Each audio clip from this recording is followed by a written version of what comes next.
Noon.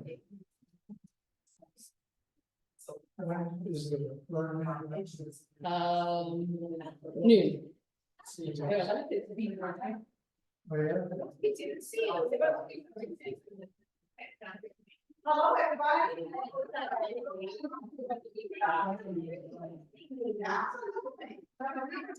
We were just talking about beekeeping and what my experience was with beekeeping and kind of what the gateway was for me. So please have a seat. I'm gonna take some money while we're taking on the talk. Okay. Talking and we'll talk a little bit. Oh, right, absolutely. So this is Paige and Brian. These are my friends. We're like this. Like this. What do you do that? So I was telling you her win. Yeah, absolutely. So I was telling her Brian about. Give me 1 second. Give me 1 second. Sorry. I don't think we need a microphone.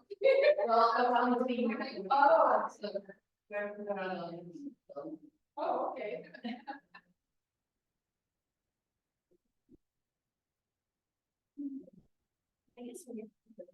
Yeah, we did. We're like,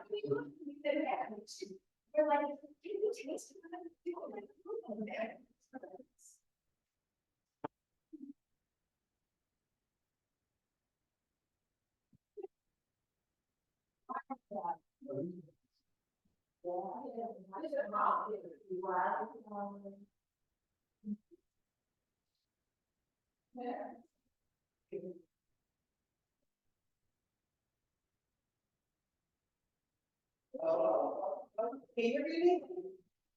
Yes. Let me test my. Yep, I hear you.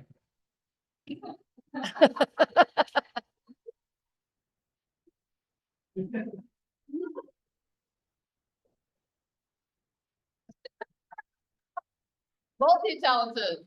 Multi-talented.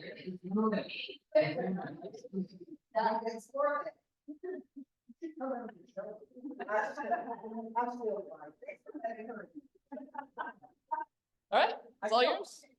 All right, again, my name is Mika Hardison. Make sure I put that car on. At the table. I can marry later. So anyway, I was sharing with Brian and my pathway to beekeeping. So my pathway was homestead. So I lived in a regular neighborhood, regular HOA, a little bit of a trip. I live in an ocean lane community called Saturday. And the HOA is pretty cheap.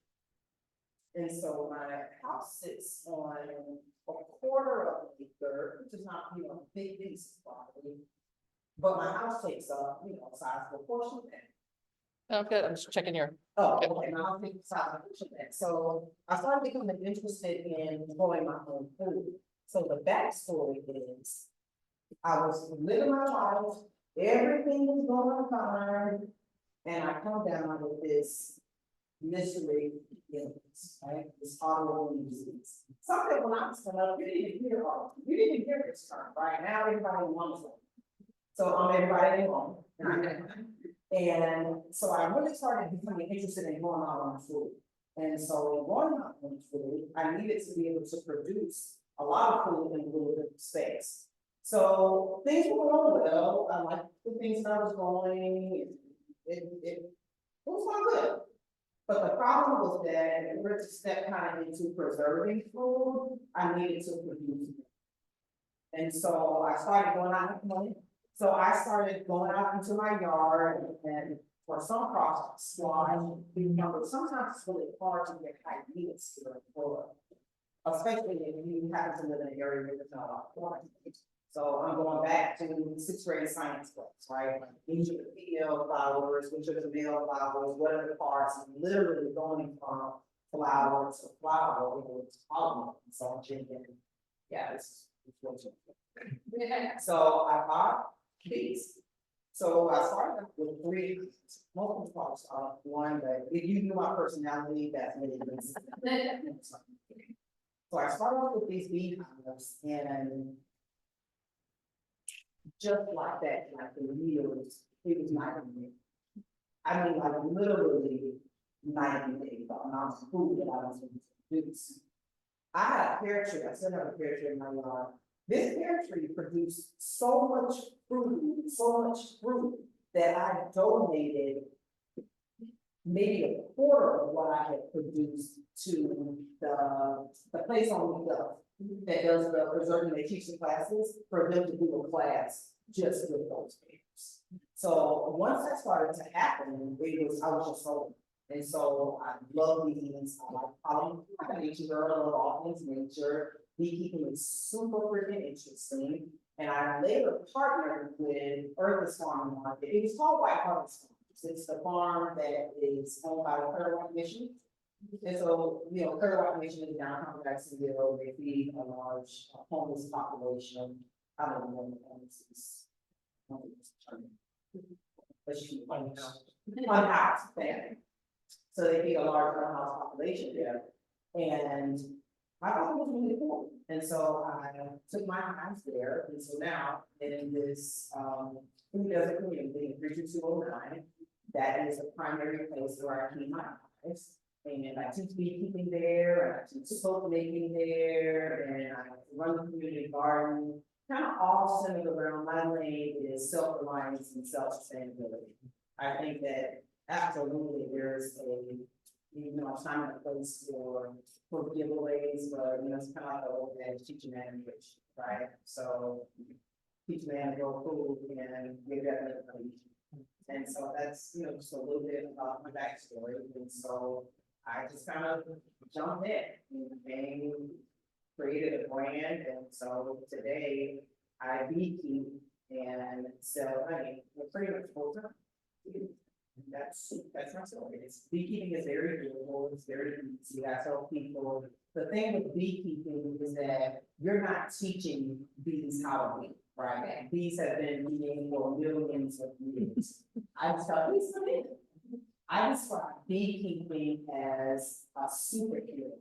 So I compare it to Batman and Gotham City or Superman in Metropolis. Kind of the same thing. They're protecting those communities from threats that are significant and if unhandled would ravage the community. That's the same exact thing.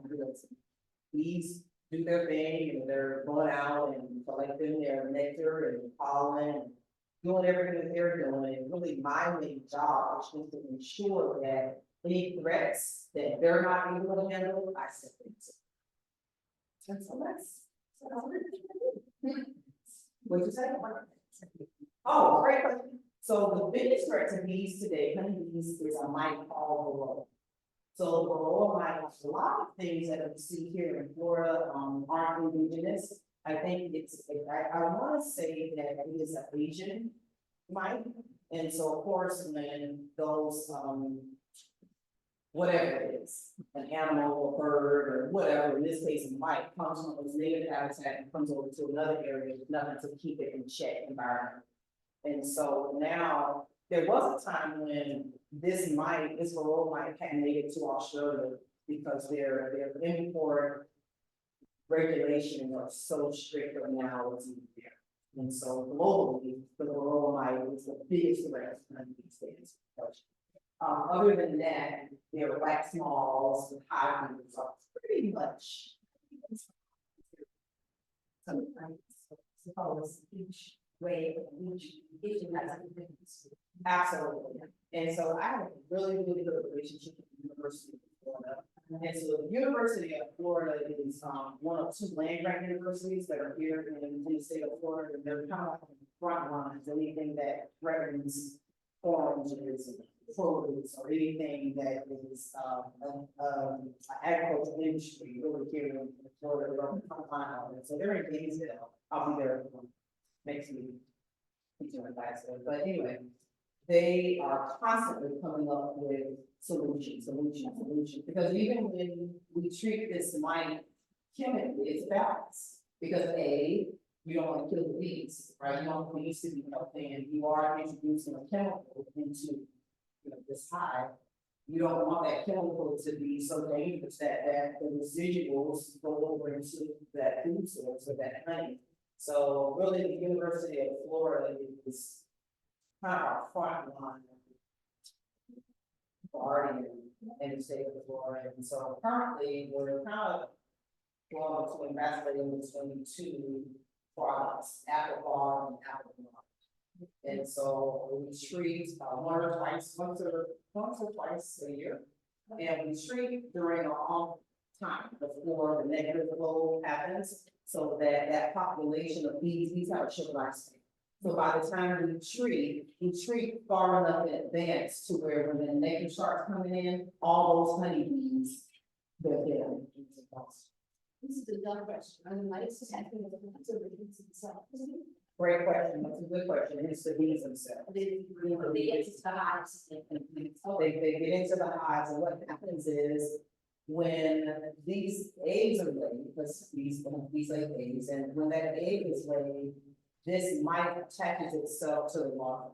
And so then it sticks with that larva all the way through adulthood, and eventually it's weakening that bee so that really when you lose a hive to varroa, it's not that the hive just died of varroa. The hive weakened to the point to where something else happened. You know, So is it treating bee hives themselves, or is it? no, it's the hive. It's the hive. Okay, so yeah, that's really. It is, it definitely is, yeah, definitely. So, You ready to go ahead and do the honey tasting? yes, I mean, it's on the pipeline. Yeah. They heard it rolling in one day. Just open up, so come and pour it in your throat. Yeah. So the first thing that we are trying is a roselle hibiscus honey. And so I take this honey and I infuse it with roselle. We also call it a Florida cranberry. Here, we call it sorrel on the islands, if anybody is familiar with that. Yeah, this is a plant that is, it came over from Africa, most likely with slaves.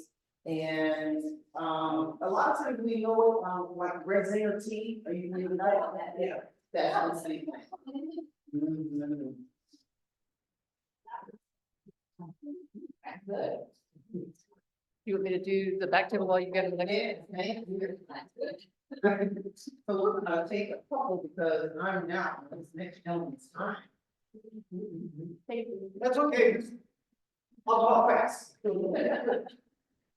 Okay, hot honey is a thing itself, you need to like hot, you like hot, please? Okay.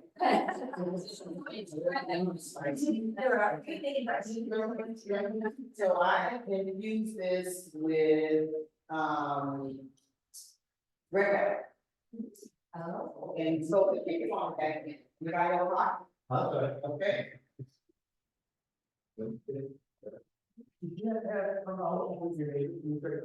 That's a great question.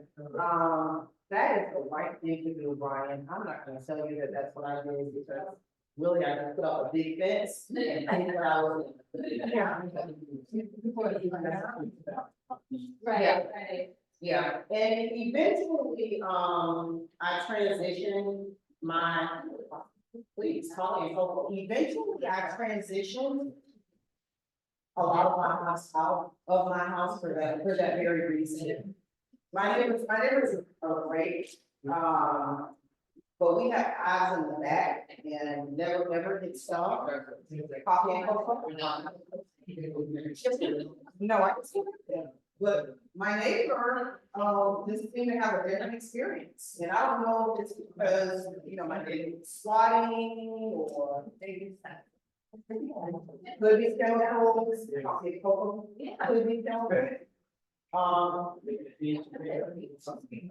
Maybe, yeah, it's like, absolutely.